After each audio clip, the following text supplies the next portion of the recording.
Lord, and congratulations sa bawat isa. Palagpakan natin ang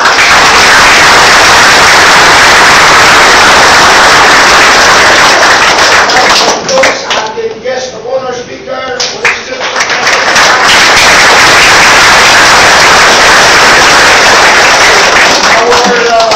Chief Executive Officer sa Evangelical Chaplain Service, Police Superintendent Samuel Erandio.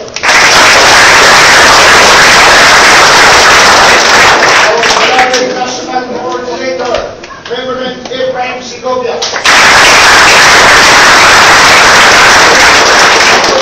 Acknowledged by giving a big hand to our very good Regional Training Director, so he is not here, Police Superintendent Edwin Rosales.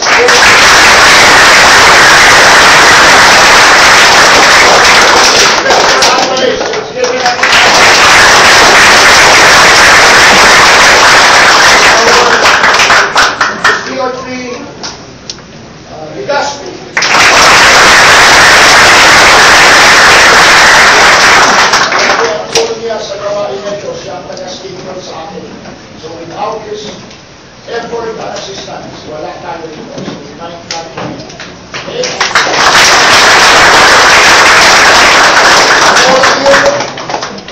Count on you to be a good example and you're assigned to your different units. Amen?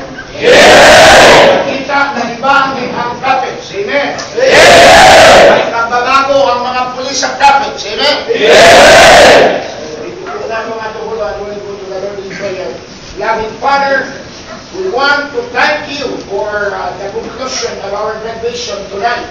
Pagpalain mo ang lahat ng mga graduates na ito sa Integrated Transformation Program na hindi lamang ang papel o diploma o certificates na kanilang natanggap, kundi ang totoo, ang Kristo na natanggap nila sa kanilang puso, na ito ang magsisimula ng pabago ng kanilang buhay at magkaroon sila ng God-fearing life, honesty, integrity, and with dignity serving our country.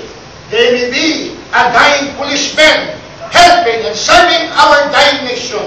Dahil kailangan namin ang mga magigiting, mga honest, at talagang dedikado, God-fearing na mga policemen. Bless each and every one of them now. We give you all the praises and the glory in Jesus' name. Amen.